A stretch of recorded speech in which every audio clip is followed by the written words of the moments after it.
Those who have watched all the films know how insane some of their hauntings can get. And over the years, the depiction of such tales has led many to question whether the Warrens truly live this chaotic life or if it's all smoke and mirrors, right? Yeah, after years of digging, many skeptics have delved deep into these stories to prove that everything the Warrens did was either fake or done for profit. What? Which one of my favorite, yeah, well, I know, it's odd. Profiting off the skepticism and the religious beliefs of, no. And watching people defend the Warrens is really funny. Well, you know, like, it's always a thing of just like, they were mavericks. You just don't understand. You don't understand Ed Warren. I think he's like the frogman or some it's a cryptid motherfucker. So today we're gonna go over the most popular cases and see what truly went down with the Warrens. Kick it! Is that going? It's kind of like Beastie Boys. Yeah, I wasn't expecting that. Did you like it? Yeah. No. I command you in the name of Jesus Christ to reveal your identity.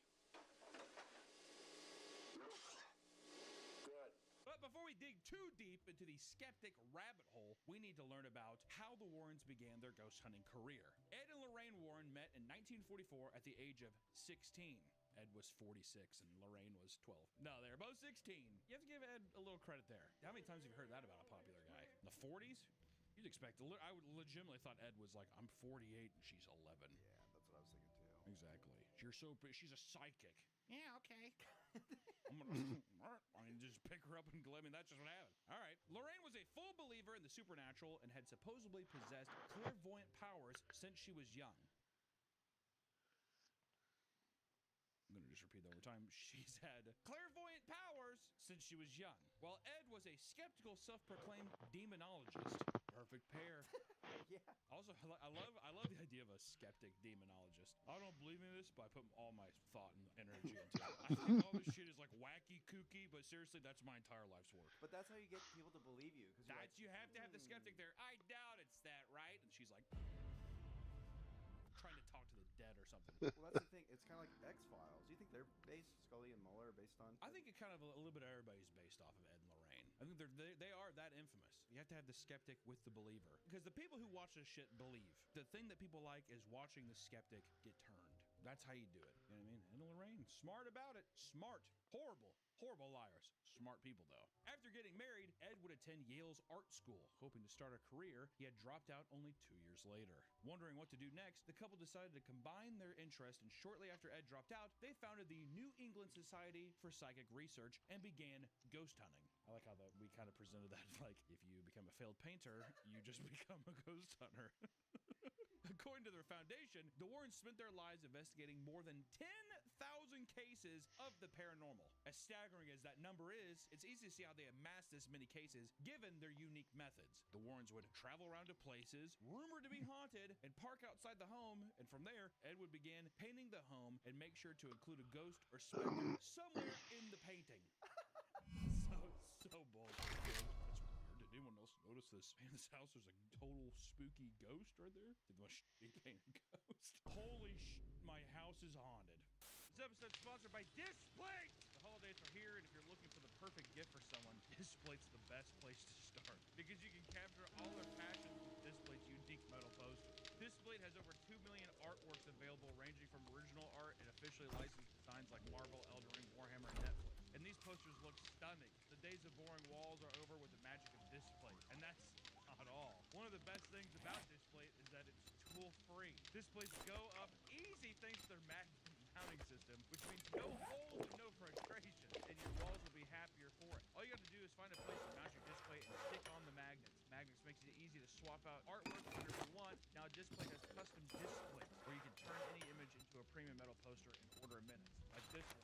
Displate is celebrating Black Friday with the biggest discount ever, with up to 46%. There's no better time to grab your holiday gifts. Use the discount link in the description or use code TEEN to get 37% off when you order up to 2 displays, or 43% off when you order up to 3 or 4 displays, and 46% when you order 5 or more displays. That's displate.com/PapaMe. Thank you, Displate, for sponsoring our video, and back to the video. Yeah, it's supposed to be like proof. It's like, I saw it, so I painted it. I bet he was fucking bummed when like cameras became more and more readily available. He's like, the fucking painting business, I guess, with spooky ghost people. But then they would approach the homeowner, show them the paintings, and tell them that their house has a dark her gift to give specific details. So you'd be like, yeah, there's a ghost here. Lauren told me. She's like, yeah, he's spooky. He's tall. I like to. It's insane to think in the 40s too. People were just like, oh my god, please come in. You know what I mean? Oh yeah, letting them in. Yeah. Oh yeah. Wow. Because also too, I feel like people back then just more honest. You'd have to assume. I mean, dark time too. I'm just saying that it was people are probably just more. What was it? Gullible? You think people were more gullible back then? Gullible and More deeply religious. yes. Yeah. You said what? This is my house. Yeah. Come right in. Fridges are new, and they don't understand that fridges pipes move. They're like, I've been hearing tapping, and I don't know what it is. I've been hearing the fridge when pipes move. Like, it's a ghost. I don't know what to tell you. The fridge is fine. The whole state is fear-mongering people into believing their situation was worse than it actually was. Without relying on any actual artistic talent, it's kind of good. Not only we heard this ghost, we have to buy this painting and hang it out here. All right. You got one original. That'd be kind of nice to be haunted, though. Of course. If hell is real, there has to be a demon attached to it. Every Ed Warren original. Do you think Ed's in hell? Honestly, probably not. I was gonna say, if hell is real and ghosts are real, he's probably in heaven. I guess that's true, because then everything is noble. Yeah, I guess. Yeah, I think we're still treating him like a con man. He's in hell.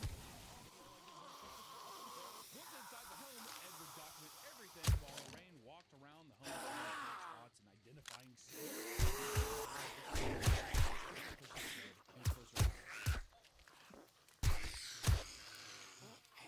She believed this specific place was the best place that ever to sleep. Gateway. To achieve 10,000 cases over their career, they tackled 2 cases a day. Many of these cases were from disturbed individuals who called the Warrens seeking help. While it would be a stretch to claim that the Warrens never helped anyone they reached out to, many of their significant cases began to appear much more sketchy. So I'm not saying that, I legitimately do think that the Warrens went in and they did draft, whatever. But hey, pay me, whatever. I feel like for some bigger cases, I think that they saw the money rolling. We can milk these bitches. That's just the smartest thing. They're just like, they know it's like there's not gonna be ghosts at every house. Like you have to like be like, yeah, it's a draft or it's the kitchen. If they found ghosts at every house, people would be like, really? Word? Every one of them? They also probably knew that like story. They're just like Oh, creaking hallway. We'll just get our being for coming checking it out and move on. But yeah, schizophrenic alcoholic father. Some girl's like, Dad drinks. Are you sure it's not a demon? I feel like they were f***ed up like that. I'm telling you. He's an artist making his masterpiece. Exactly. You see, the paint is just is on the surface. The real painting is people's psyches. I paint their nightmares, and I steal from them. I mostly steal from them. If you did do this kind of on your deathbed, would you reveal like, was it gone? Or would you just I would only say that to myself. Okay. Privately. But I would say it out loud to kind of have that a little bit of satisfaction. But I would never. I can immediately tell you, as soon as I put myself in a situation, I would never, because they were so showboaty about it. I don't think that they could like die knowing that like their name was smeared. Yeah. You want to have a legacy. Exactly. Damn it. Exactly. For a while, the Warrens were doing small jobs. But it wasn't until the early 70s when they would get their big break with the Curse of Annabelle. So the biggest curse of that is that all the Annabelle movies. That's what I'm telling you. Being subjected to that dumb for that long. That's the real curse, all right? In 1970, a nurse named Donna received a Raggedy Ann doll from her mother as a birthday gift. Things seemed normal with Donna and her roommate until a few weeks after the doll was brought home when strange things began to occur. At first, the doll was found in various different positions. This would then escalate to the doll moving to a different room on its own. And after a month of this weird behavior, the girl started to find random handwritten notes with the words, "Help us," or "Help Lou" around their apartment. Not long after the notes appeared, their friend Lou was woken up by the doll, attempting to strangle him. A Raggedy Ann doll. When he threw the doll off, he was struck by intense chest pain and discovered deep claw marks left behind. Feeling trapped, they hired a medium who told them the doll was possessed by a young girl named Annabelle. Feeling bad for her, they let the demon stay. Oh, a demon? No. They let the demon stay? What do you mean? Yeah, so the doll's actually possessed by a little girl named Annabelle. Oh, I feel bad for her. All right, demon, you can stay. Are they under the impression that Annabelle is a they sing that the fucking demon that Annabelle hangs out with is like, this is my friend. Fucking feel free to stick around, bud. If it was a little girl spirit, I'd be like, oh, I feel horrible. Of course you can stay, but demon.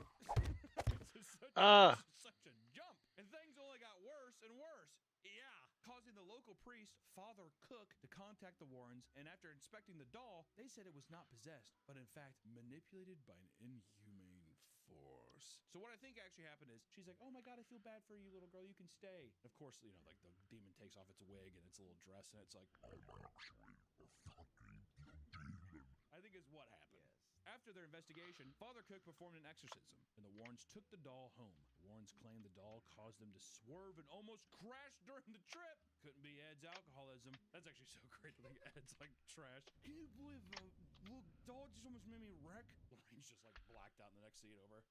Yeah, in the spirit realm. Yeah, exactly. Eyes rolling back of her head.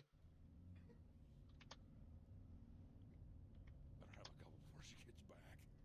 They also alleged it once levitated in their house. Hey. Being locked away, it allegedly, How's it going? caused the death of a man who mocked it. I gotta change my things. I'm playing Stupid. Once again, 7 Days to Ed Warren, Mai Tai, Die again. Yeah, your friend drive home. Ed, I feel sore. Get the hell out of here. I like to imagine he rolled up on the bike and made fun of it Yeah. and he crashed. Hey, that doll's stupid as hell. Explodes. It is also thought to have killed the director of the Devils on the Run tour, which showcased the Warrens' artifacts nationwide. Yeah, I'm At this time, yeah, it's just kind of going through the motions. I figured I'd play this because it's clear. It's like water. I can't. this one I can easily do 4 hours of. So, is the doll really possessed, or was it all a big hoax? we have to. Yeah, we have to do that. I wonder where we're going with this. As soon as the doll was in their possession, the Warrens immediately monetized what was supposed to be a super dangerous demonic item. It was displayed in their museum and became a major draw for visitors who would pay to see it. Not only that, but they turned the doll into a media sensation. So far, it has appeared in 11 different movies, including nearly every Conjuring universe film. And it has cameos in DC's Aquaman and Shazam. I had the money, rights to their story about Annabelle to use her. so I might as well. Okay, cash cow. You don't even want to look at this thing. We will let you put her in every film that you possibly want. Also, it's funny because it is a Raggedy Ann doll. It's a Raggedy Ann doll. But in the movie, Yeah, I had the money. I might as well. It's not scary. And it doesn't actually like look at the normal doll and then look at the Annabelle movie doll. The Annabelle movie doll looks like Right now, I'm like, just not even a dwarf. I'm playing this and I'm keeping an eye on my Ring camera. That has been dead for like 7 I'm waiting for the cat tower to show up. The one I've been missing. She's like significantly larger than the rest of the pieces. Yeah, I don't have any right now. I like literally paid my rent last week. I paid the electric bill. That's it. I went grocery shopping yesterday. Released a few years earlier. In 1963, titled Living Doll, the plot follows a mother named Annabelle who gives her a doll named Talking Tina, which hates her stepdad. The doll would say that it was going to kill them and it would disappear and reappear at random. And the Warren story is almost identical, down to the finest details of the Twilight Zone episode. Rod Sterling, and I hats off to you. Twilight Zone, one of the best shows of all time. I'll say it. I'll be so brave. Hey, no problem. Thank you. Now the doll and all of the artifacts are still on tour, and comedian Matt Rife recently purchased the museum with plans to continue operating it. Matt Rife. The Annabelle doll from the movies kind of looks like Matt Rife. I'm surprised Zach Baggins didn't buy it. I bet you anything Zach Baggins wanted to buy it. He already had the divot box, so that about broke me. He has his own doll. He has his own spooky doll. I give you a bloody nose. That's true. Nick did get a bloody nose in there. Be looking at the monitors. They show people passing out in the rooms and stuff. Nick had a bloody nose, I'm telling you. With the success of the Annabelle story, it wasn't long before the Warrens found another prolific haunt. This time, they targeted parents. This haunt is the plot of the first Conjuring movie and is almost identical to the Warrens' own haunt. In January of 1971, Roger and Carolyn Perrin moved their family of 7 into a farmhouse built in colonial times and lived in by the same family for 8 generations. Long time. Old house, big house, it's spooky, right? Only one family's ever lived here over 8 generations. That's fucking insane. Wow. Warrens, the previous owners all died off in mysterious ways, from drowning to brutal murder. That is mysterious, Ed. Right after moving in, the family saw apparitions and smelled random odors in the home. I gotta try to remember to check my Kick analytics.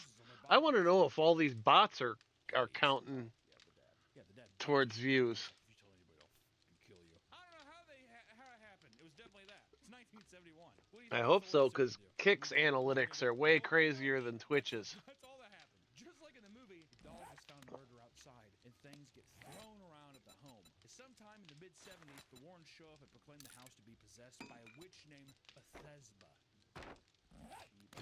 Bathsheba. Who had previously lived on the property and murdered her own children. They would spend years coming and going from the home, trying to help the family vanquish the demon that lurked inside. It all came to an end when Bethesda possessed Carolyn, and Lorraine had to conduct a seance on her.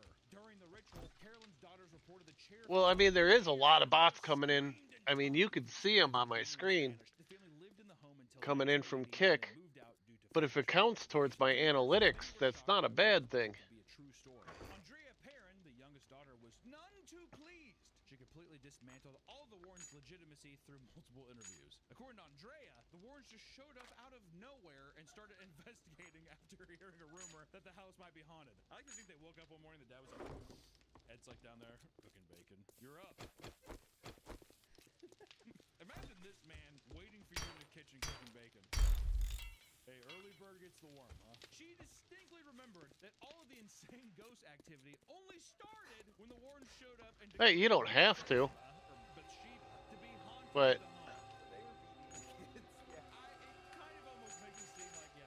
Well, don't until I check to see if they're working for my analytics.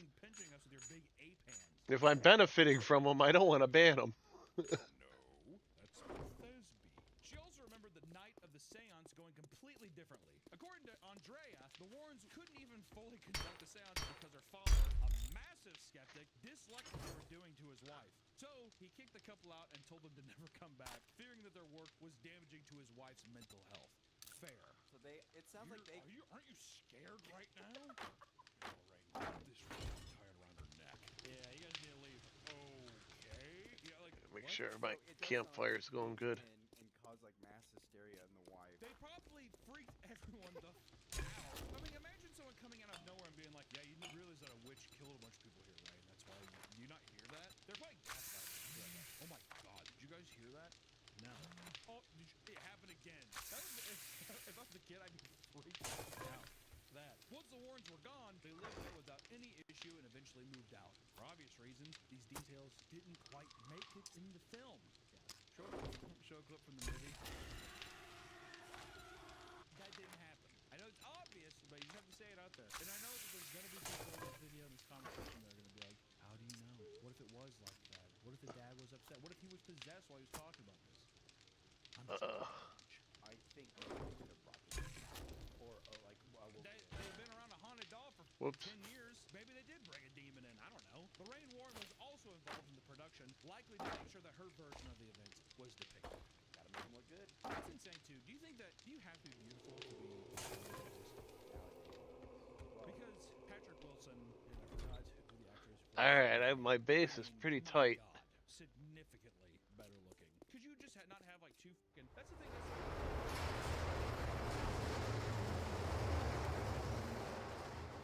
She was awesome.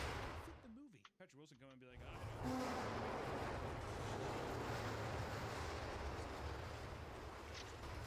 Ed, this is weird. You know, she's like perfect skin. Come on.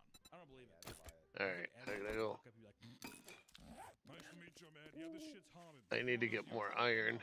We're coming in. Today, the home is a tourist location where So I guests could can set up visit, and the traps. owner hasn't experienced anything the parents experienced on their story. No.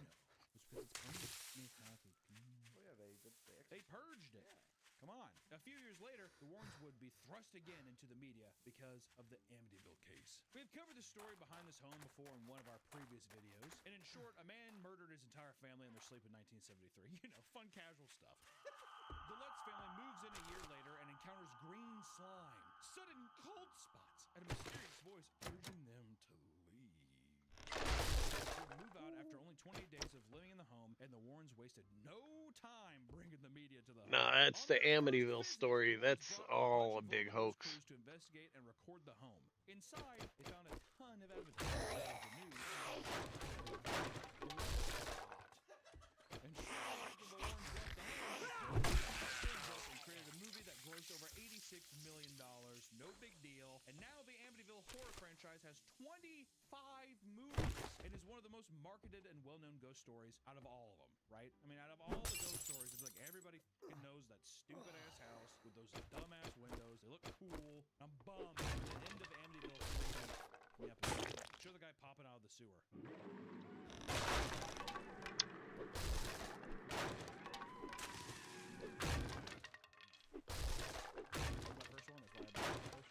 Those first horror movies we saw me up. Terrible movie, by the way. I will say the end part when the house is like collapsing, there's no way that could have been safe for the actors. That ain't CG, that's real. Yeah, I don't know. All of the mystery of the Amityville horror house would crumble after the Lutz family ran into money problems with their lawyer. Uh-oh. And they started talking, didn't they? Their lawyer publicly stated numerous times that the whole story was made up over a bottle of wine and claimed that they intended to make as much money off the IP as possible. It worked. It worked. And by now, it should be obvious that every major investigation the Warrens do is somehow turned into a super profitable story. It's so weird, right? But this trend will only continue to get worse with the Infield poltergeist. The Infield poltergeist. Whatever the fuck you want to say, I don't know. The possession responsible for The Conjuring 2 is maybe the most debunked case the Warrens have ever covered, which I love. That's the sequel.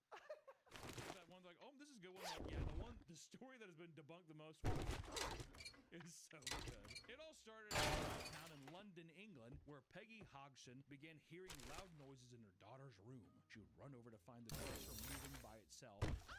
Terrified, she called the police and had investigators check out the home, but found nothing. This process continued, and so did the police check-out. It wasn't until a week later the police would watch a chair wobble and slide across the floor, and from there, the media circus would flood the home and try to capture anything it could. What drew international attention to the case, including the Warrens, was the possession of Peggy's 11-year-old daughter, Janet. Objects and toys in her room would regularly strike Janet on the head.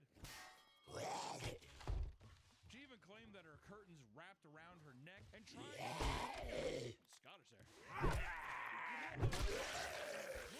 However, she was most known for her audio recordings, where a low-pitched man named Bill Wilkins would talk through her and claim to have lived there before. Is anybody there? No. Who's there?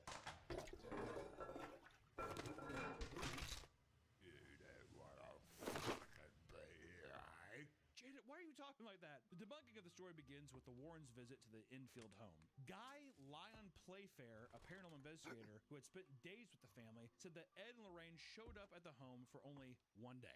They were there for a day. And during this extremely short trip, they didn't invite them because they had never heard of them before. They're probably like, oh, you've heard of me. I've never heard of you before, mate. You got a good M.M. He then states that he overheard Ed discussing how they could make a ton of money off the case. So right off the bat, the Warrens picking the movie is an exaggeration. It's not even, it's a complete, nothing. The other thing that's real about it is that their names are Ed and Lorraine.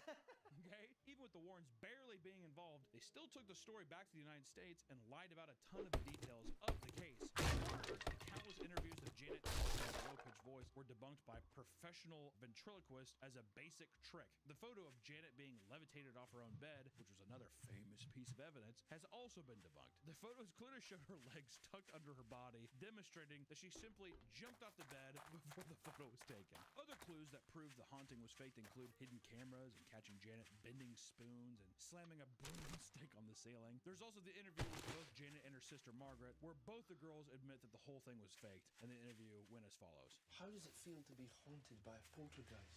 It's not haunted. And Margaret, in a hushed tone, did.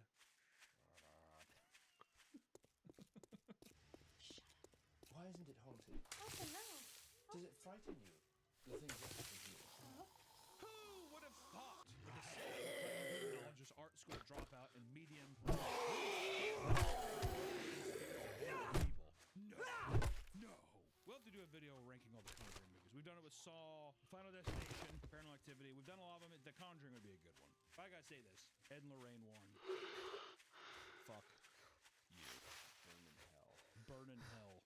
You extremely was gonna say on a train. Yeah, you ghastly, ghoulish men and whatever. Hey, Anna Lorraine Warren, up yours. Yeah. You. And also, if you're a skeptic out there, my God, open your eyes, please. That's all I gotta say. Doesn't mean, hey, I'm not saying that ghosts. I'm just saying that these people definitely they're scammers. Scammers, all right, scammers. Also, we did a video where we ghost hunted ourselves, and we did catch a ghost. So. Oh shit, yeah. Yeah. And then we did that for free, non-profit. Yeah, I did that, and I didn't even make a movie out of it. So, you know. All right, bye.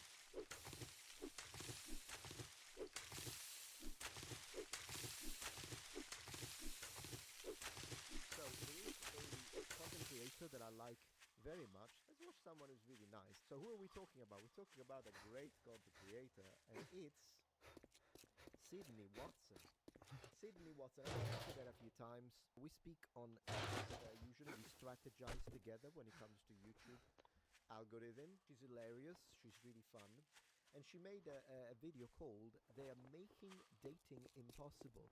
Now, who's they, you ask? The reptilians? Maybe. Actually, I think if this was about the reptilians, we would be much better, but this is what we got. Alright, let's go. Sydney, what have you got to show us? This, apparently, we're starting, ladies and gentlemen, we're starting with a septum nose ring. Septum ring, but maybe she's not what she is. Let's not judge based on appearances, okay? So that's wrong. We don't do that. Nose ring theory are literally doing the opposite of what you think they are. Okay. I want to look this way. I want you to be able to look at me and see that I am a safe space and that I don't tolerate bullshit. I want you to look at me and know Donald Trump, men, honest. Well, this is deeply unacceptable. Well, we should have judged. We should have absolutely judged. But let me tell you guys, before we jump into this, nose ring, well, nose ring in general, the septum ring, women watching this, if you are considering, septum ring is awful. It looks awful, it looks terrible, no one can pull it off. Nose ring, I know people can pull that one off, but the septum ring, no one can pull it off. It's a terrible choice. Doesn't matter what your friend tells you, this is the truth, I'm just gonna say it. Does it mean that I don't want them? Absolutely. But for anyone who's gonna come back to me and be like, I did not appreciate that because I didn't ask your opinion, and who do you think you are to tell women what to do? Well, women tell me when it comes to my choice of having extremely long hair that reaches my... You know, to be fair, every time that I've gone to either heavy metal, black metal, rock location, they freaking love this shit. They love it. Women are really into this. But in other scenarios, you know, need to come and tell me, why the longer? So women are judging a lot when it comes to that kind of stuff. Luckily, I married one who loves the long hair, so there is that. Hi, my name is Sydney. Welcome to that. Just a quick note before we do the video. On my tea website, Lions Tea Exchange, I am running a Black Friday / Cyber Monday sale of up to 50% off site-wide. I'm doing it. Everything on sale, including my wooden gift boxes. I'm doing it. No code needed. The discounts are automatically applied at checkout. I will put everything in the description box. Now, I have not dipped my little daisies into the dating discussion for quite a while, because every time I do, really strange people out of the woodwork. I respect and like both men and women on Thank this you. channel, friends. You see, that's what I mean. Oh my God. So the lady I saw at the beginning, she's like spewing poison against men. Men. Her, Sydney, she's like, we respect men and women here. We treat them equally. She's the toxic one. Oh my gosh. We just don't particularly like buttholes and insane.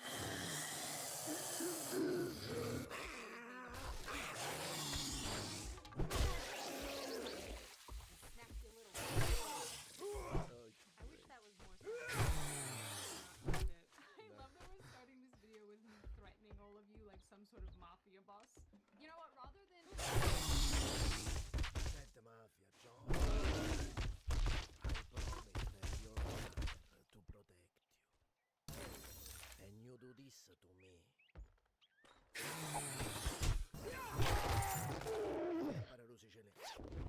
A little Sicilian, guys. I needed to. She said mafia. Thing is,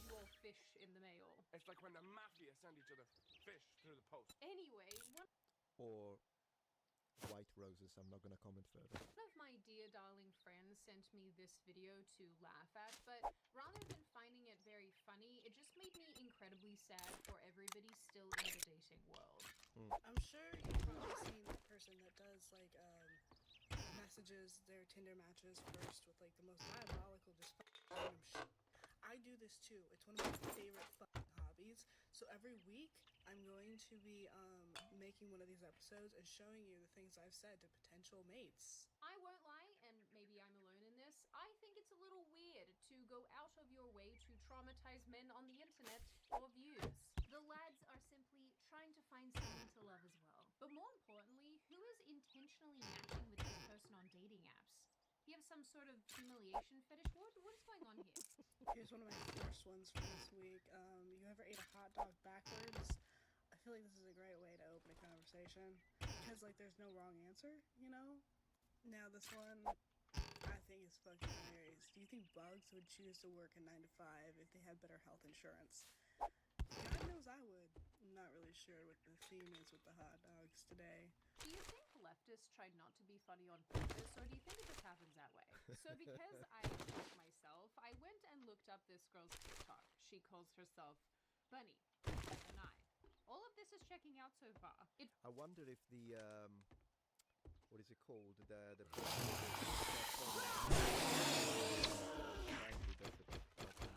exclusively like this account was made for me to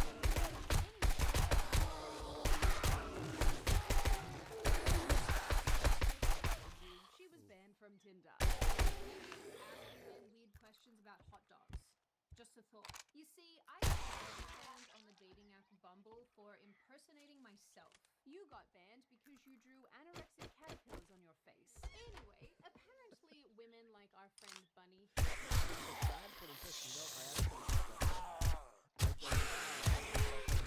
wasn't a dating platform. I think it was italki.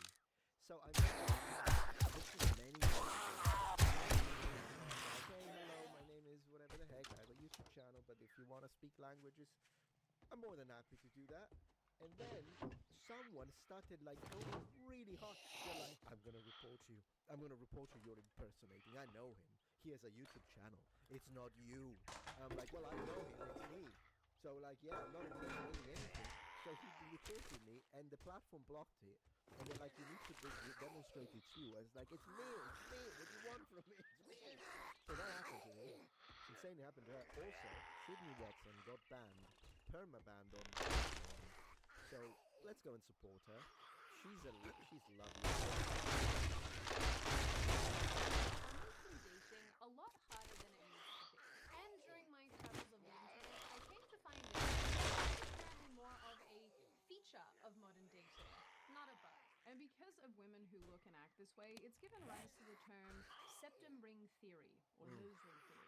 So because my birth year starts with a 19, I had absolutely no idea what this meant and had to look it up. And apparently it refers to women who have a septum piercing, or I guess nose piercings in general, being mentally unwell and psychotic. Alright kids, I just woke up and I saw this comment and was like, what does this mean? So I did my little research on the internet, the TikTok search bar, and it turns out that I'm I mean, he ain't wrong. I'm in therapy, I'm medicated, I'm bi, whatever. At least God damn it.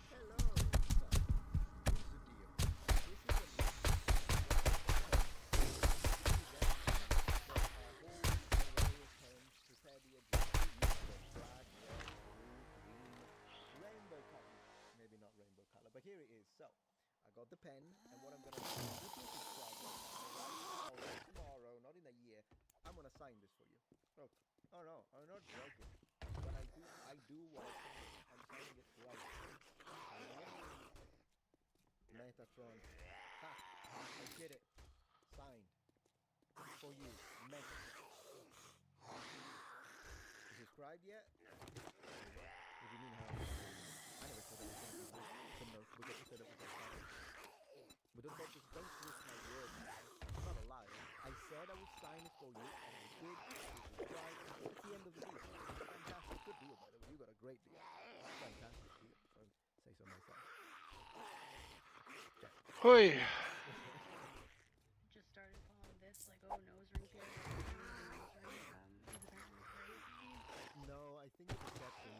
say. I think it's the same. It should be the septum ring, guys. I think let's not twist the theory, because then we might get wrong results.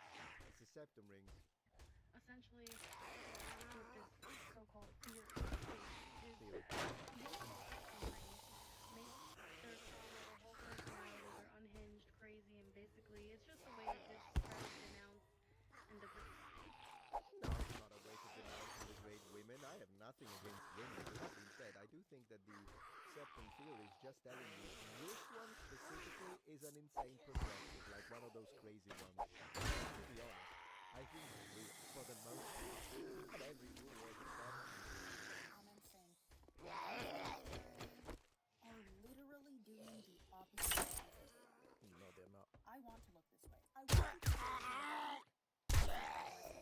and that I Reptilian. don't tolerate bullshit. You see, this idea with safe space as well, a true safe space is like this channel. This channel is a true safe space.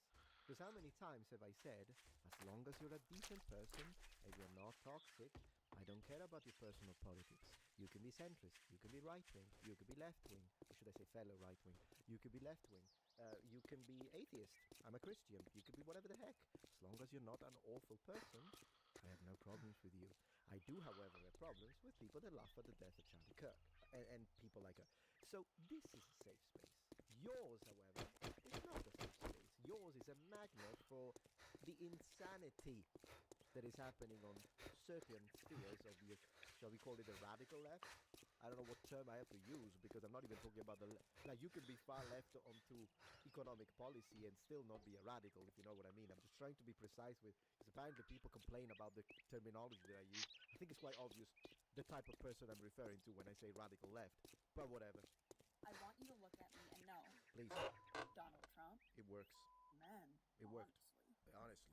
What's going on in the world right now? I watched like 20 16 videos of women with septum bars and nose piercings angrily disagreeing with these comments being left on their videos, but without fail, every single one of them was a leftist, because stereotypes do actually exist for a reason.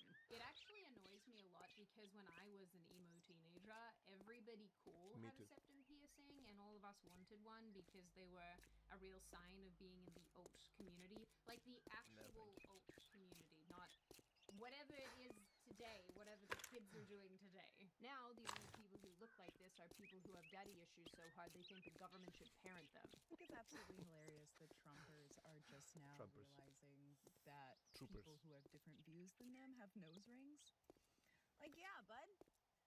Good to know. I decided a long time ago I don't want to conform to your beauty standards. You know, a lot of these people She's doing a great job. Yeah, and you don't. Very, very good, to be honest. who are just extremely, extremely alarming human beings. Like the sort of people who you would reject and then they would go to extreme lengths to find you out in the real world and come to your house. And that's actually entirely possible because of how much of your private information So, is accessible. what's your cat's name? Wait, let me guess the sponsor. I always do this game. Guess the sponsor. So, what do you guys think? Is it a VPN or is it... If you drink all the coffee, now that you did the job, I guess you ain't that damn bad after all. It's the one that checks to see if people are using your information. Make up your mind or make your way out. So if you don't want to be stalked by one of these insane people, check out the sponsor of today's video, Incogni. I meant Incogni.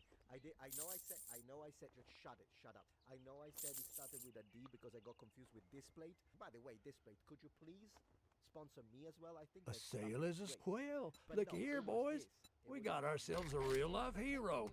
And now he wants to be paid. Sticks or pepper spray or They say firearms.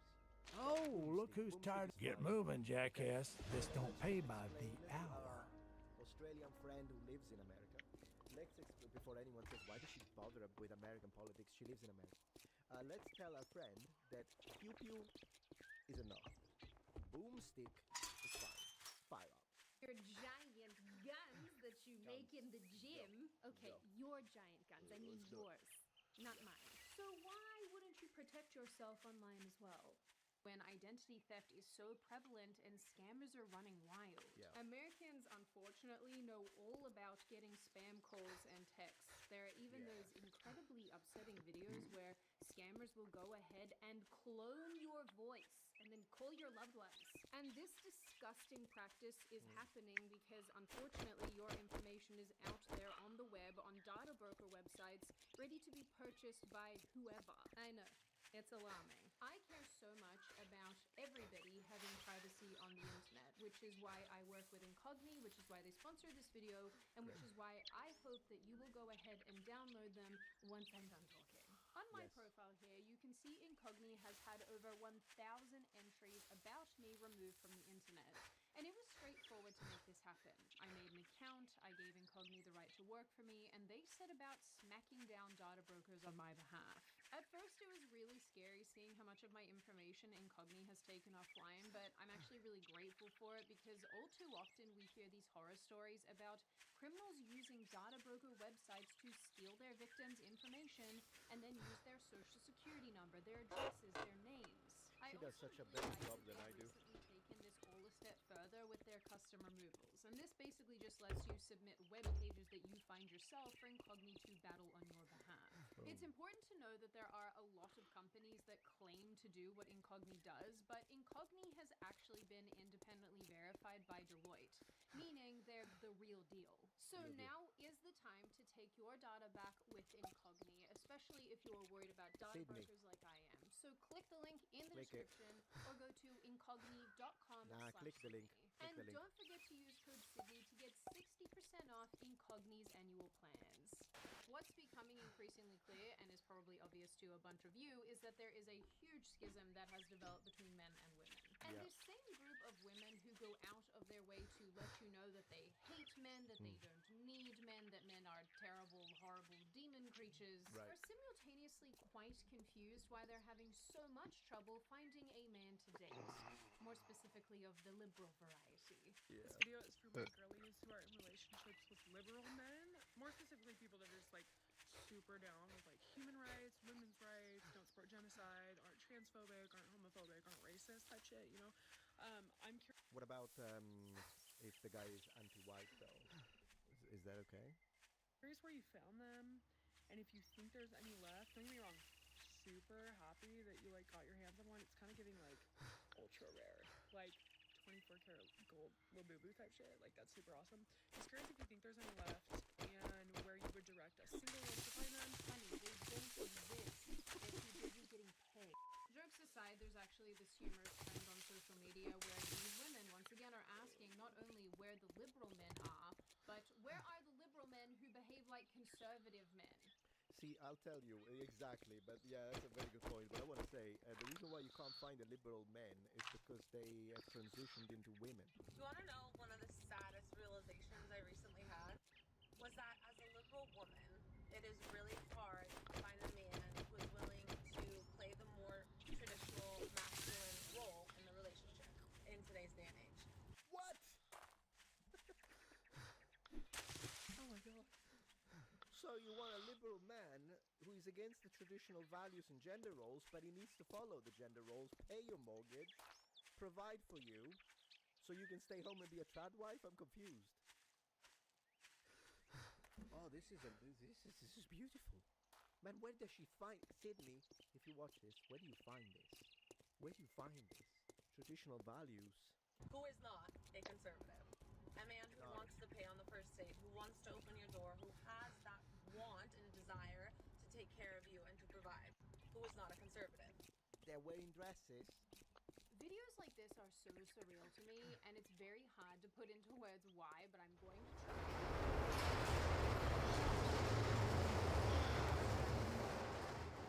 About wanting to be treated as an autonomous, independent person. There's nothing wrong with that. Right. But I think it's quite strange to participate in the same... But she doesn't want to be... Sorry, Sydney, I'm going to disagree with you.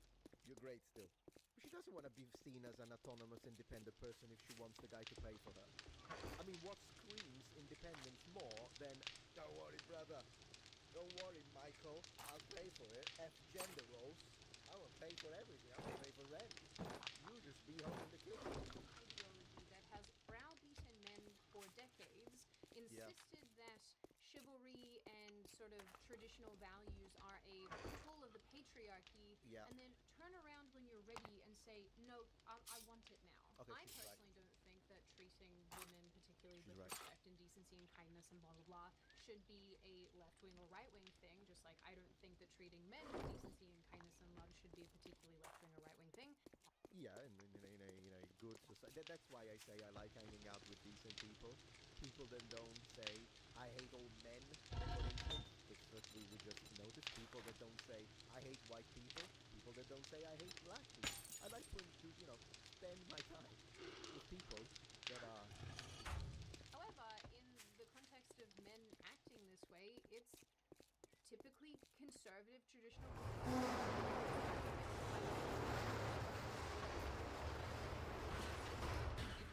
and that you want to be fully equal to him, and he's going to act that out. Exactly. He's going to expect you to behave in such a way that demonstrates that. And that's a massive mistake, by the way, in general, because what are they looking for? Logic. And fair enough, you told him that's what he wants. It's no wonder that fertility rates are falling. Everyone is insane. To be honest with you all as well, I think that the sort of social conditioning that I just described around male-female behavior is probably why a lot of men now actively do not want to approach women, and why women, the normal ones, are finding this very frustrating. I better pay attention to me tonight. I'm so sick of this shit. Oh my god. Talk food, buy a drink. I mean, it's like very simple. Everything all loud, looking adorable, hips bouncing, skin glistening, and yet nobody ever Oh my hits god. on me or approaches me. Maybe that's why, a little less aggressive. You know, this is just my advice. Advice is the worst vice, guys, and I am doubling down on it since the Paleolithic. So it's not like there's anything you can do about Yes. it. Psychology, never mind. Therapy, What never am I gonna missing? happen. So I'm just gonna continue to give my unwanted and unsolicited advice. I built an entire career. I need over it. 30 of So those. here's the thing. I'm gonna give you a little piece of advice. Be gentle. Be kind. To the Oh, guy. that's gonna be a minute. Smile. Don't judge. He's gonna be into you. Ever. Oh my god, like please. Guys don't approach girls at the bars anymore. I I don't expect guys to come up to me, but I know the caliber of my friends, and I know that they Even the way she says no is like, yeah, smile, babe. No, exactly, yeah. It's really simple. Women are complicated, men are not. You have to share your feelings, you have to cry, but if you cry, I don't like you anymore, I'm not into you. You have to be an asshole, but don't be an asshole. And you have to say this, be a man, and don't be a man. Don't pay for your today, but you have to provide for me. Don't pay for me while you pay for me. That's how women are. But men are like, smile, you cook this for me, thank you so much. Oh, you got me space. Like my wife gets me space marines. And great, and then be hot. Awesome. That's what men want. It's very simple. And then we'll pay for it. We'll take you out. We'll provide. We'll do 3 jobs. We'll do everything. We'll protect you. We'll fight. We'll do it. It's so weird. But the problem is that these women, I'm like, no. They're like very aggressive. They like never smile.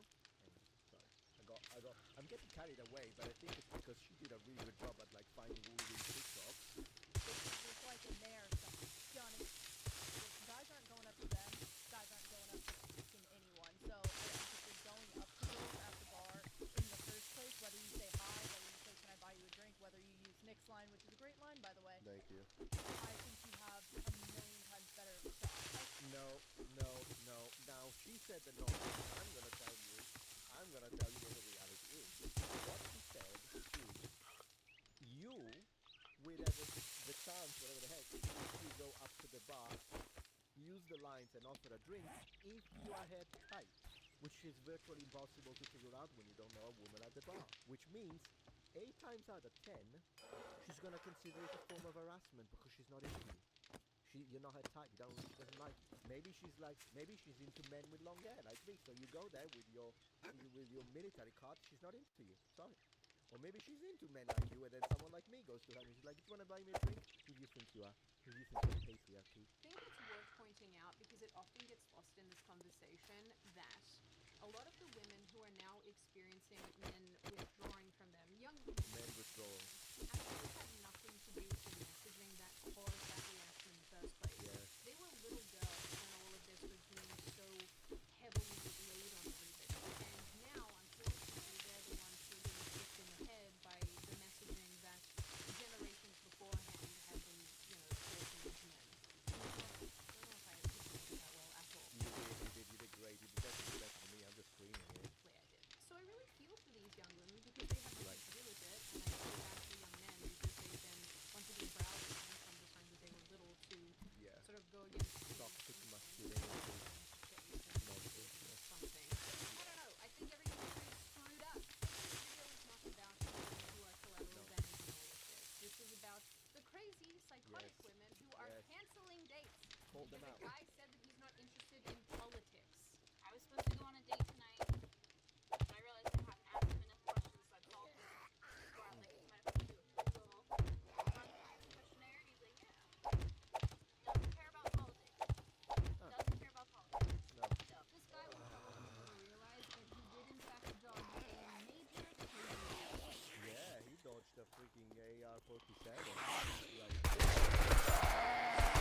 conversations in an effort How is it no matter where I move, her head is still behind a bar? compatible. Because these people do not live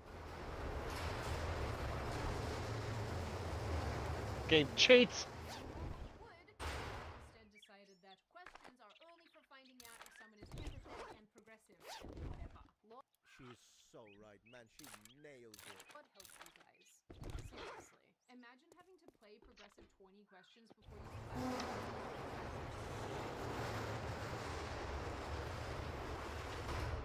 We watched 15 minutes out of 26. In fact, I watched more than I was planning on because this was really entertaining. But as I say, Sydney Watson, check her out.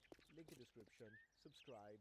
Don't be a muppet. If you appreciate my content so far and wish to help ensure my ability to continue to tell it how it is, regardless of any possible backlash, please support this channel on Patreon. Your support helps me and my team of academics keep the channel strong and gives us the means to fight back against the political rewriting of history. Stand with us. Fight the war. Defend the truth.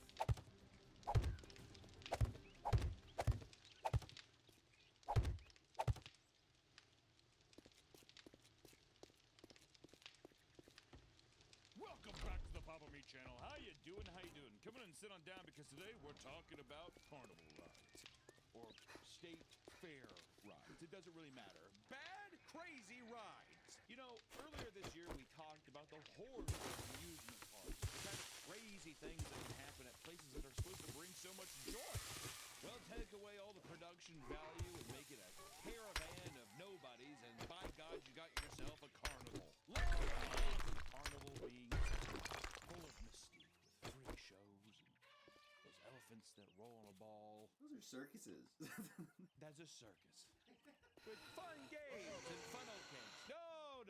They have devolved horribly. I don't know how it's legal. Who is regulating these rides? Look at us, dude. They're just getting bribed off by fucking funnel cakes in that duck game. And every one of these, it's always like a giant hydraulic press. Like the whole thing balancing the center of gravity is a hydraulic press on top of an old wooden piece in the middle of like a cracked asphalt. Hydraulic fuel, water everywhere. It's never been more wet. Carnival rides are these giant traveling death machines that have to be repeatedly dismantled and put back in a very short time period. You're talking about they bring these things into these parking lots, they unfold them out, and I'm going to guess that there's not a lot of regulations. I don't think it's very safe. While your typical amusement park may seem more dangerous because of the scope and size of the rides, these things are constantly inspected and tested to ensure that the ride is safe as can be. But on the other hand, carnival rides are these giant traveling death machines have to be repeatedly dismantled and put back up in a very short period of time. You're in a place for maybe a week, maybe 3 days. You fold it all up like a giant goddamn transformer cube, move it across state lines, and just keep doing that over and over again. And I'm gonna guess that I don't think that they probably do it right every time. I think, you know what, sometimes you might have had a little bit too much to smoke, a little too much to drink, a little forgetful. Okay? They might be in town for only 1 week before moving off to the next location. Having rebuilt. This not only puts a lot of the wear and tear on the equipment, but more importantly, makes carnival rides more prone to human error. Yeah. The ride is not legal. Let her up. Let me just tighten that up there. Over 2,000 people are injured by carnival rides each year. I thought it was going to be substantially more. But to be fair, the amount of people showing up to the carnival or state fairs, you'd have to assume is dwindling. There's no way it could be something that's people are like, we got to go back. I got to get back in there in the state fair. Not to mention there are so many videos of horrible things happening at these state fairs and carnivals that it practically acts as its own advertising to not show up. Like that clip of the ride that almost toppled over. Luckily, a bunch of people stepped in and stabilized the ride by jumping on it. A carnival ride is out of control. You gotta be kidding me. A carnival ride is out of control. In almost all these situations we're gonna find here, almost always the ride is out of control. Could you not just hit the off button or unplug it or whatever's giving it power? Just strip the power. With that one, the guy ran. Oh, the guy lost control, but he just ran. Oh my God, I can't. They're like all just on trailers, so anytime something goes wrong, it's just like going all over the place, back and forth. Who sees this giant carnival ride? They're like, we gotta get on there. Everyone going over there, good God. It happened at the Cherry Festival in Traverse City, Michigan. Get over! Get over! I would not be one of the people that would hop up on that. You know, I'm not a superhero, dude. You don't see no cape on me, man. Well, especially, you know, I already feel bloated from the funnel cakes. Also, the ride's called the Magic Carpet Ride. It's called the Magic Carpet Ride? Where the fuck is Aladdin, dude? shut that motherfucker down. He was the guy who ran. He's like, oh, boo! And then just run into the forest. Wait, I want to thank today's sponsor, Gamer Stuff. Now, I like to get nice and hyped up in the morning, but sometimes I don't prefer coffee. Sometimes I don't want a carbonated energy drink like Red Bull or Monster. I just want something a little more fresh, or something a little more me. And that's why I drink Gamer Subs. Not only does it have 0 calories, so my big fat fucking belly doesn't get any bigger. Also, no sugar as well for that stubborn waistline. And it's even keto friendly for any of my little gym rats out there who are trying to protein bulk right now. I see you. All of the flavors are amazing. I haven't had one Gamer Subs flavor that I didn't like. All of them are extremely tasty, especially mine, raw meat. It's watermelon cantaloupe. It's basically summer in a cup. Wow. They also sell amazing waifu cups that resell like goddamn blood diamonds on the black market, so be sure to check those out as well because those are a hot commodity. And if you use my promo code PAPAMeat on any orders, not even on my products, you'll get 10% off your entire order. And just let them know Papa Meat sent you. So thank you so much to Gamer Subs for sponsoring this video. And hey, stay energized. Drink Gamer Subs. Back to the video. So today, let's dive deep down the rabbit hole of some of the most deadliest, most dangerous carnival rides on Earth. Not on any other planet. Let's start off with the Ohio State Fair Fireball Ride. At the Ohio State Fair in 2017, the popular ride Fireball malfunctioned and led to 7 injuries and the death of a young 18-year-old man. Gonna say this now, ladies and gentlemen. A lot of young people death. And I'm not laughing at them. Laughing at how kind of crazy this stuff can be. The Fireball was a giant pendulum race 40 feet off the ground that would swing back and forth while spinning at the same time. The accident was said to be caused by excessive corrosion. I like how also they're just like, so I have an idea for a ride. We'll swing giant metal bars like that. What's it attached to? An F-150. You're like, well, what else can you do? F it. Let's have it. It's going to be spinning the whole time. Will we ever keep it indoors? Nah, we'll just leave it out in the rain all the time. All the time. A video taken by an attendee shows a group of seats attached to the pendulum breaking off mid-ride, causing multiple people to be flung 20 to 30 feet into the air before plummeting to the ground. It's a hard video to watch. You know what's weird too is every time I see one of these videos, someone's like, oh, that's a nice ride. Every time I'm like, you could not pay my fat ass to get on this ride, especially with the guy who's just like, buckle up and be safe. Among those injured, 3 reported to be in critical condition. All rides were immediately closed for additional safety inspections. The incident created a wave of fear amongst park goers, and carnivals across the country began shutting down rides that were similar to the Fireball or were made by the same manufacturer. The G-Force ride at the Orange County Fair was shut down due to its similarities to the Fireball. Likewise, the Beach Blaster ride at Belmont Park in San Diego was also shut down. The G-Force and the Beach Blaster, the Fireball, come on, dude. Like they're just like, sorry, buddy, take down the G-Force and the Beach Blaster. It's a goddamn death trap. Or we could talk about the 11-year-old scalped at the Cinco de Mayo Carnival. This was actually pretty tragic. I think they're all going to be tragic. 11-year-old Elizabeth Gelreath was scalped, blinded, and nearly killed after the ride in the King's Crown at a carnival in Omaha, Nebraska. Scalped, blinded, and nearly killed. Elizabeth attended a Cinco de Mayo Carnival with her mother in 2016 and chose the King's Crown to be her first ever carnival. It was her first ride! Oh my God. Elizabeth! The King's Crown ride consisted of a series of crown-shaped seats that would spin at high speeds, similar to the spinning teacups ride at Disneyland. At one point, Elizabeth's long red hair became entangled in the mechanisms. As the ride continued to spin, her hair and scalp were being slowly peeled off her head. You know, she was screaming in pain, but people were just like, we gotta get off this one. She said she blacked out. You would have to black out. With that kind of pain? Oh, dude. I would be fucking begged out, I'd say. Black me the fuck out, dude. Bystanders stated the ride went on for 10 minutes as it was ripped and pulled at Elizabeth's scalp. Eventually, her hair was severed, freeing her, but Elizabeth suffered critical injuries to her head. Even the muscles that were connected to her eyes were seriously damaged as well. Her fucking hair got ripped so hard that it blinded her. Because of this, she couldn't see or speak and had to communicate through the squeezing of her hand while in the hospital. You know the expression, you get dealt a bad hand? This is a hand covered in diarrhea. That is unbelievable. Elizabeth described the feeling to her mother, saying that it felt like her head was smushed. Elizabeth had to undergo several skin grafts, head surgeries, and an eye surgery, and multiple blood transfusions. Despite the tragedy, she was in high spirits and even insisted on making a public appearance alongside her mother. Elizabeth was praised for her surprisingly positive outlook, stating, "My scars don't define me. Nobody's scars should define them." Scars don't define me. Nobody's scars should define me. She was taking it way better than I am. I would be kicking and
laugh. It's just the idea.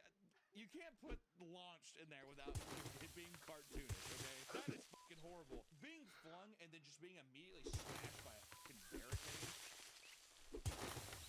The girl died at the hospital soon after, and her friend luckily survived and did not receive any life-threatening injuries. At least thank God. An investigation began, but there was no word of legal action being taken by the victim's family. Dude, don't worry. This isn't the last that we'll hear of the Sizzler. Because we go on to when the Sizzler took another life! The same ride! In 2019, while attending the Deerfield Township Harvest Festival, Haley McMullen was thrown from a ride called the Extreme Super Sizzler! They made it more powerful! Goddamn Dragon Ball Z transformation, dude! Similar to the normal Sizzler, it is a ride consisting of several suspended cars spinning horizontally at high speeds. All of these ran with 4 lawnmowers. And a guy brought it up, literally it is F-150, and it's like, don't worry, we took 7 minutes to prepare this when we got here. Have fun. It is important to note that while the ride was equipped with safety bars, there was no seat belts. The bars should hold you in. Do we have any seat belts? You got bar, you got fat thighs, you'll be alright. I don't know about you. Good luck. After being thrown out the ride, Haley tried to get up from under the ride's operating platform, but was repeatedly struck in the process. This led to serious brain injury. So she was thrown from it, tried getting up, and just kept going. She was airlifted to the hospital as soon as possible, but died an hour later. The inspection reports that were released seem to show that the ride was in full compliance with safety regulations. We need to do more with these carnival rides, dude. They're getting off too stubborn. What are the safety regulations? All right, guys. You have to be able to pick her up and put her down in about 9 minutes. Can you do that? Living La Vida Loca at the carnival here. Or we could talk about the Carnival Tower slamming onto the ground. In 2022, during a traveling carnival in India, 16 people were injured after a malfunction with a drop tower carnival ride. These always scared the shit out of me. It was like a weird flying saucer. You know what I mean? After rising 50 feet into the air, the carousel tower plummeted down and slammed onto the ground. The impact was so intense that the passenger seats bounced into the air from sheer force. Oh, God. How many people do you think just like immediately shattered their pelvis? I mean, like on the impact there, like your pelvis, it probably broke their spine or something. Oh my God. You see people, God damn, it's like the toss of a coin. According to an eyewitness, the bouncers of the rides were trying to threaten us. Later, the employees of the organizers also fled the scene. Wait, so eyewitness people, the people who like were running on the ride were just like, don't fucking tell anybody. And then who were like, the cops are coming. Tell anybody, I'll kill you. The organizers later claimed that the entire thing was due to a technical malfunction. Well, technically it malfunctioned. The Mohali police described the organizers as, quote, negligent and stated that they wish to take strict action against those responsible. There has been no update since. Wow, God. Really good job. We need to make sure these people come to justice. How's it going? Oh, but... Oh, they're gone. They ran into the woods. We couldn't find them. They're gone. Or, in 2019, a 9-year-old child was injured standing next to a carnival ride at a carnival in Midlothian. One of the rides, the Ferris Fury, which is a giant swinging ship with 2 large heads on either side, smashed into the neighboring ride. We have also something called Viking's Voyage. Yep, that's what it is. One time I was going, leaned his head up the side, he did. You can just see it throw up the trailer all the way across. I think like the fucking like 16-year-old kid working the like ticket booth, and he was like, popped open this little shelf underneath, he just grabbed cat litter. The force of the impact caused the ride's giant pharaoh head to break off, fly into the air, and land directly on top of the child. That's just once again bad time. Exactly. According to a witness, we were sitting behind the head when it fell off and hit the kid. We looked down and it was laying on top of him, and his head was full of blood. I'm taking quote. Honestly, I feel like they could have been a little more respectful. I looked around, that kid's face was just covered in blood. Can we get out of here? I want to get the dot stand. Paramedics transported the boy to a local hospital to treat his injuries. The case is now under investigation. Look at that big ass head, too, dude. When I saw this picture, I thought the kid was still under there. Like a Looney Tunes cartoon. Just my life. Or in 2023, a 10-year-old boy named Huntley Daniels was severely injured after being flung off the Moby Dick ride at Antioch's Taste of Summer Festival. I'm not gonna lie, I was on it. I like Moby Dick. I like the story. Captain Ahab, Starbucks. The Moby Dick ride locks down each attendee over the shoulder and rotates clockwise, gradually increasing its speed. This is just like I know that whenever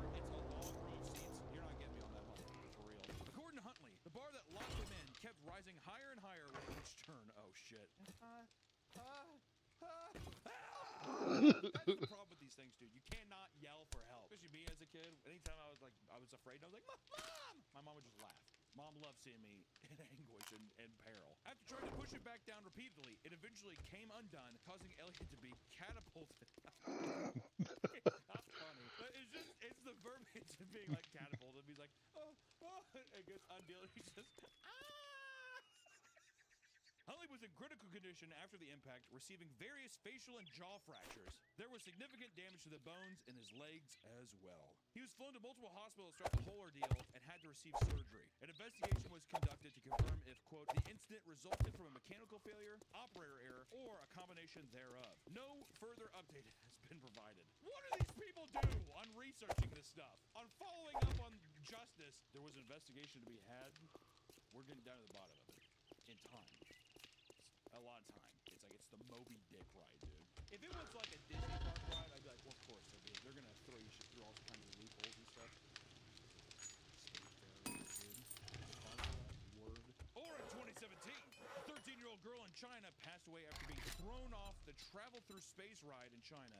You can't fucking have a kid get thrown off a ride called Travel Through Space, dude. This feels calculated, is what this feels like to me. This is a ride that moves at very high speeds and it rotates 360 degrees vertically. During the ride, the young woman's seatbelt breaks and the safety bar meant to hold her in place was not tight enough, which sends her spinning around 360 degrees as she holds on desperately to the bar. So it flung her and she was being spun like a disc. This resulted in her slamming up against a pair of iron bars. Bystanders came to her aid and took her to the hospital, where she unfortunately passed away. The woman's family reached a compensation agreement with the park for the wrongful death of the child, which she received essentially $127,000 USD. And apparently, in December of 2016, the ride had passed inspection. I don't think these motherfuckers are really looking. I think they're just like, oh, bright colors, cool. There you go. Administrators ordered companies operating the Travel Through Space ride across the country to immediately suspend its fees. Well, this is a heartwarming video, dude. Apologies for all the child mutilation and death. I thought when we were going to read this, it was going to be a lot more drunk adults doing stupid stuff. When in fact, it's literally just the negligence of people being like, are you strapped in? And the guy's already walking away. It's so. In 2024, an 8-year-old child fell off a carnival ride in Waco, Texas during the Extraco Event Center. It is not specified what ride the young boy was on, but the police found him with his ears sliced open from top to bottom. They found him with his ears sawed in half, basically. It was expected that the child would need surgery by a pediatric plastic surgeon. Although the ride is unknown, the fault of the injury is more so linked to the ride operator, 38-year-old Cody James Harkness. The ride operator was determined by the police officers to be under the influence of some type of combination of drugs. That's odd from a carnival. That's odd from a carnival ride. That's really? Harkness already had previous convictions for drug possession and drunk driving, which didn't help his case. He was charged with intoxication assault while operating a ride. The condition of the boy is currently unknown. I hope he's okay. This feels like the last, the official beacon of like, if you've done everything wrong in your life, you can still put in a job application at a job. How is that? But you got your wish. Drunken person. I don't think I was like, oh, please make it me a drunk guy hurting a child, please. In 2024, at the Matama Festival in Vigo, a middle-aged man was crushed to death on a ride known as the Grasshopper. The ride consists of a ring of carts that raise up and down while spinning in a circle. According to an eyewitness, one of the arms of the ride broke off while it was in the air. This caused the passenger compartment to fall on the ground, trapping the man between the seat and the railing. Oh my god. Firefighters used special equipment to free his body from the machine, but it was too late. The man died at the scene of the accident before he could be taken to a hospital.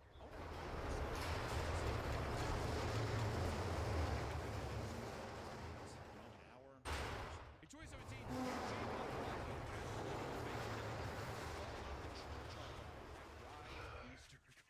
the Cha-Cha ride is a low-to-the-ground ride that spins around on 2 axes, gradually increasing in speed. Eugene was placed on one of the outside seats, which were specifically meant for adults and bigger children. As the ride sped up, Eugene slipped out from under the safety bar and was flung onto the side of the ride, striking his head. Because, God forbid, the operators can just do their job! It's so frustrating! This child should be alive, but he's just like, I don't fucking care, dude. You buckled up or not. After being sent to the hospital, it became clear soon that there was nothing that could be done to save him. After being on life support for days, his parents eventually pulled the plug. An investigation began, and the restraints on the ride were deemed to not be compliant with the Australian standards. Evidence was slowly being gathered that suggested that Lucas Kohler, the man operating the ride, should not have been working on the ride on his own, as he was not trained enough to do so. No! Well, it's the first day here. You don't mind if I fucking work the church all day? I love that one when I was a kid. The coroner offered Whitting's Glow Amusements protection from self-incrimination in the event that they provide evidence against the claims made. Even so, they refused. God damn, dude, they're a ride or die.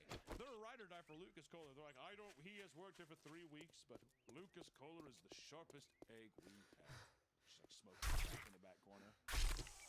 He's like, hey, God, I think cha real smooth for real. Lastly, let's talk about what happened in the Dominican Republic during the Salcedo Carnival earlier this year. Well, the incident didn't take place on a ride. It just goes to show how janky and unprofessional some of these carnivals can be. All of them. Every single carnival. You go to a carnival, run away. Run away from that thing. The Sisters of Fate are there to cut your strings of life immediately, okay? During the event, a set of fireworks inexplicably exploded. Without question, just exploded. And it was reported that the fireworks were mishandled and directed at the attendees before getting set off. These look like bazookas heading towards the guest, don't it? You better believe it, Bubba. Hey, but keep your menthol cigarette off that wick, man. He's like, people dancing in full-body costumes were suddenly engulfed in flames. It's only funny because it's just full-body costumes. And just immediately they're just like, yeah, all these costumes, 100% cotton. You know what? It's kind of itchy or whatever, but it's great. And they're just begging to be lit on fire. Amidst the chaos, bystanders rushed to grab water and ice trying to put out the flames. And it was reported that over 15 people, 10 of which were being young children, were extremely burned and had to seek immediate medical attention. Because God forbid we can go a day in a carnival without a child just fucking passing away. God forbid! The people of Mexico collectively donated 3,600 square centimeters of skin grass in order to provide aid for those affected. And that's fucking cool, dude. People are just like, I got enough skin, dude. You want my skin? I feel like I would try to put it on, they'd just be like, put it back. Just greasy, fat skin, dude, all tatted up. Yeah, I'm like, 5 children have died from this. Of course! The youngest of which being a 5-year-old. The world's awesome. The man handling the fireworks was Elvis Santos. He did not have the proper experience or authorization to work with pyrotechnics. The carnival operators having to with these carnival operators. Elvis Santos was put under house arrest and charged for his part in the detonating of the fireworks. I don't know how you can live with yourself, but there it is. In conclusion, this is just the layer of skin off the top of a giant bowl of pudding of carnival. It doesn't matter how fun and how many bright lights on the machine. If it's attached to an F-150 or operated by a man that you almost positive is on meth, don't get on it. Don't let carnivals lure you in with shitty carnival games and funnel cases. Still here. Do not let them win. If you have a child that you are taking care of, your child, friend, keep away from carnivals. Because it is a dark, dangerous place. When I say this, I'm going to say this with my chest. I don't trust a single person that works at a carnival. I don't trust any machine that can just be taken down in 2 minutes and then able to propel people at high speeds for 12 hours a day for a week. Death to carnivals, death to these machines. We need to just stick to amusement parks where bad stuff only happens sometimes. That's all I got today. Hope you felt good after hearing this one. Sakes, dude.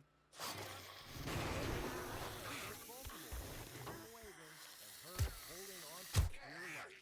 She actually got on your side because she's afraid of heights. You were hoping to conquer her fear. What you bargained for was that the Windseeker would get stuck 300 feet up for 4 excruciating hours.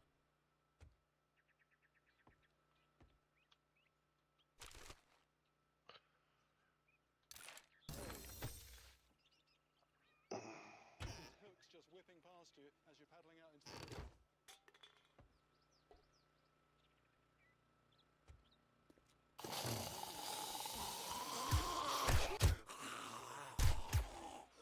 Hook stuck in his leg. The canoe is very unstable. Your feet are very close to coils of line. You've got dozens of hooks in there. All it takes is just a slight slip, a slight lapse of concentration, and you're on the side. It will be fatal, just like that. As we head out, I think about the fisherman who was dragged to his death by a monster catfish on his line. Weather like this makes everything more hazardous. The rough river releases rafts of debris. Soap and heavy rain make the boat incredibly slippery, washing the hooks and lines around my feet. This will put to the test everything I have learned in my short time here. Again, I wonder if the chief is testing me, and again I cannot afford to lose face.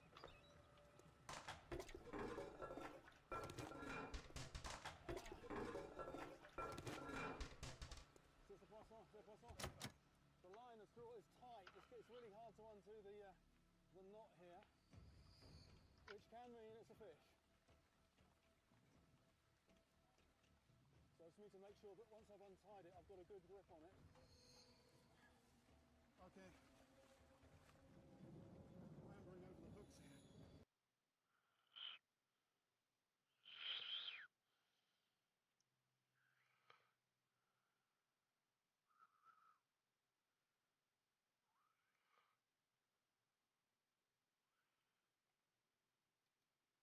The justice systems of the ancient and medieval world didn't just punish people. They invented entire genres of justice. From cursed rituals to humiliating public spectacles, these societies dealt with criminals in ways that make modern law look painfully boring. Today, we're diving into 44 punishments so strange, dramatic, and absurd that you'll swear humanity once hired comedians to write legal codes. 1. Democracy in ancient Athens wasn't just about freedom.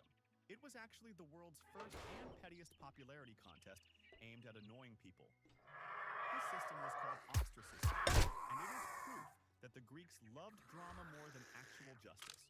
Once a year, citizens could vote to banish any person they just didn't like for 10 years. You didn't have to rob a bank or betray the state to get kicked out. You just had to be that guy who talks too much at parties or flexes his wealth a bit too hard. There is a hilarious story about a politician named Aristides who was voted out simply because a random voter was sick and tired of hearing everyone call him Aristides the Just. Imagine getting exiled from your own country just because you were too much of a goody two-shoes.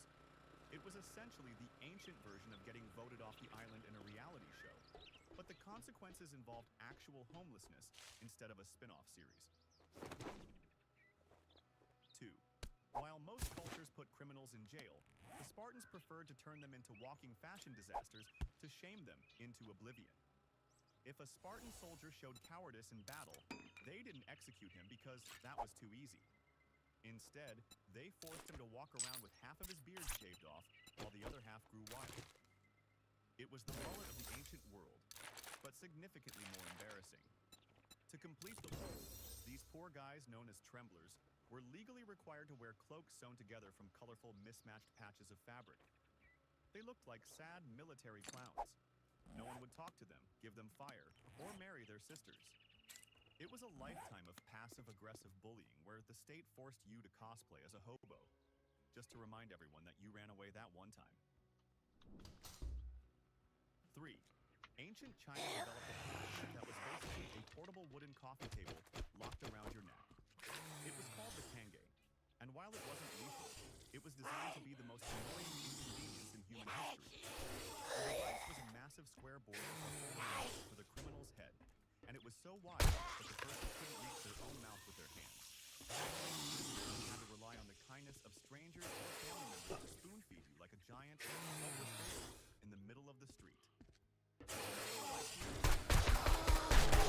Authorities would also paste a piece of paper on the board listing your crimes, so you were essentially walking around with a bad Yelp review attached to your face.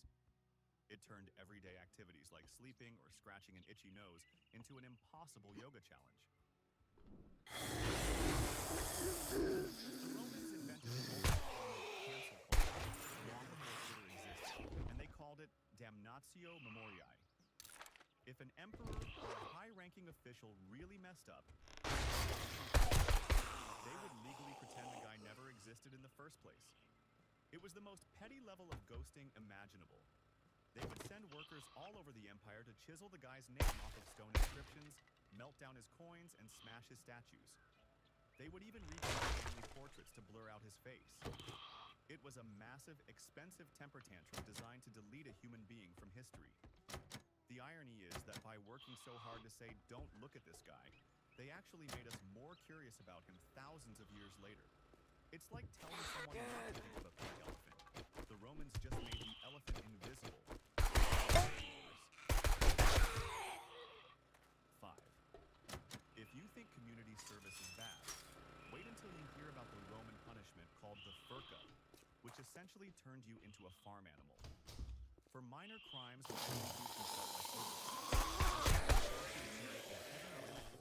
normally used to support wagons.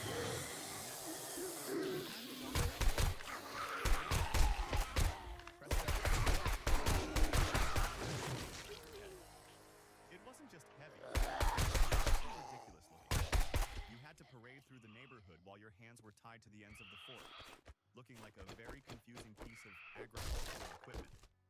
It was designed to hurt your back, but mostly it was designed to hurt your ego. Your neighbors would point and laugh as you struggled to navigate narrow doorways with your giant wooden necklace, proving that the Romans believed the best rehabilitation was public humiliation. 6. If you think your neighbors are annoying, the Vikings had a way of dealing with disputes that was essentially a weaponized lawn ornament. It was called the knithing pole, and it was the ultimate magical screw you to anyone you hated. A person would take a long wooden pole, carve some rude runes on it, and stick a horse's head on top facing the enemy's house. The idea was to offend the local land spirits so much that they would get angry and drive the victim out of the area. It wasn't a physical attack. It was a supernatural eviction notice. The user of the pole would literally curse the land itself to reject their neighbor. It brings a whole new meaning to curb appeal, proving that the Vikings were just as good at petty drama as they were at raiding. 7. Ancient Roman debt collectors didn't need to break your kneecaps because they had a legal method of harassment called flagellatio. This was basically state-sanctioned bullying. If someone owed you money, you were allowed to dress up in ridiculous, mismatched clothes, stand in front of their house, and just scream at them all day long. You could insult their family, mock their appearance, and make up rhymes about how broke they were. The goal was to be so incredibly annoying and embarrassing that the debtor would pay you just to make the noise stop. It was a public roast that didn't end until the cash was handed over, turning the streets of Rome into a shouting match of financial shame. In medieval Germany, being a bad musician wasn't just a matter of taste. It was a crime against the community that required the shameful. If you were caught playing or just being a general nuisance with your noise, the authorities would lock an iron flute around your neck. This wasn't a real instrument, but a heavy metal clamp that looked like a flute. Your fingers were clamped to the keys in a fixed position, so you were forced to walk around town looking like you were playing an eternal, silent solo. It was a brilliant way to tell someone they sucked at art without actually saying a word, forcing them to parade their lack of talent in front of everyone who had ears. 9. The ancient Irish had a legal system called Brehon law, which included the most passive-aggressive way to sue someone in human history, the troscud, or fasting against a person. If a guy of high status wronged you, you didn't attack him. You went to his house, sat on his front doorstep, and refused to eat. The social pressure was immense because if you died of starvation on his lawn, his reputation was ruined forever, and he would likely be cursed. It was a high-stakes game of chicken where you guilt-tripped your enemy into justice by weaponizing your own hunger.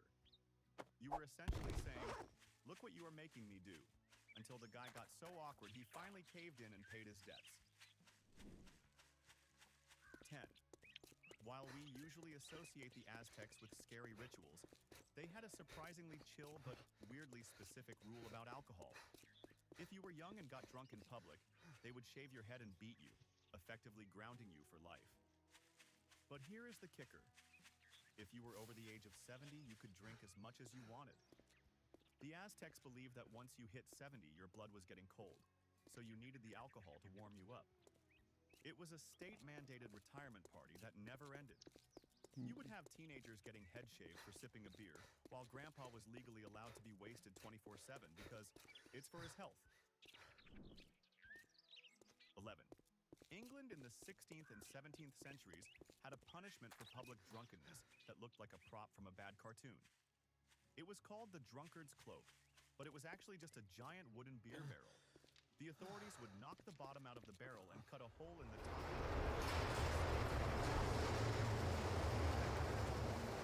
Wearing this heavy, wooden tube like a terrible...